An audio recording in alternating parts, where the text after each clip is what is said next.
Šiandien norėsiu Jums papasakoti apie išmanę lauko apšvietimo sistemą.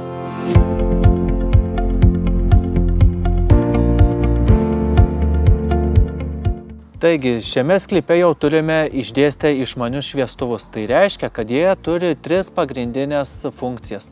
Mano nuomonė, pati svarbiausia funkcija yra ta, kad šviestuvą galime kiekvieną atskirai reguliuoti, zonuoti.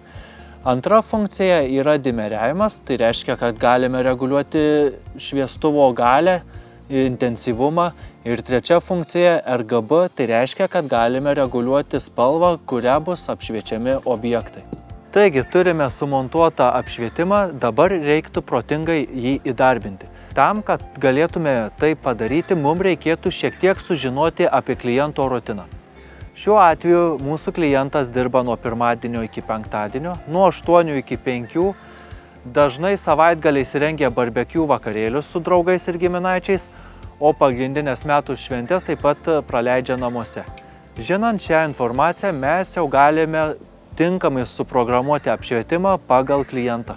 Apšvietimas buvo suplanuotas taip, kad pirmiausia atsikėlus klientui įsijungs rožyno ir įvažiavimo zonos, nes šios zonos puikiai matomos pro virtuvės langą. Po to ir prisijungs vidinio kiemo apšvietimas, nes vaizdas bus stebimas ir pro kitus langus.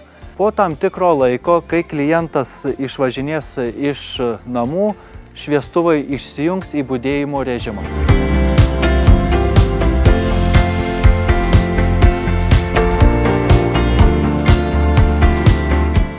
Taip pat jau yra paruošti atskiri scenarijai šventinėms progoms ar metų šventėms. Tad klientas vienu mygtuko paspaudimu galės kardinaliai pakeisti savo kiemo vaizdą.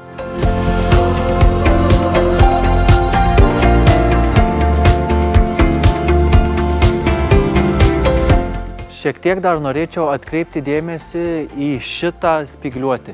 Šis pavyzdys puikiai gali parodyti, kokią naudą duoda spalvų keitimas.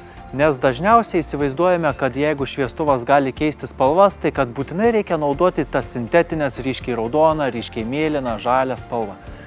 Šiame pavyzdėje mes puikiai galime pamatyti, kad šiek tiek žalios spalvos pridėjus ant šviestuvo, mes galime stipriai paryškinti augalo žaliąją zoną. Šis vaizdas ypač labai gražiai atrodys žiemą. Parodėme, kaip turėtų atrodyti išties išmanus apšvietimas. Jeigu norėtumėte tokio išmanaus apšvietimo ar paprastesnios sistemos, kviečiame susisiekti su mumis, tai yra įmonė Maidina, ir mes tikrai pasiūlysime jums patį tinkamiausią variantą.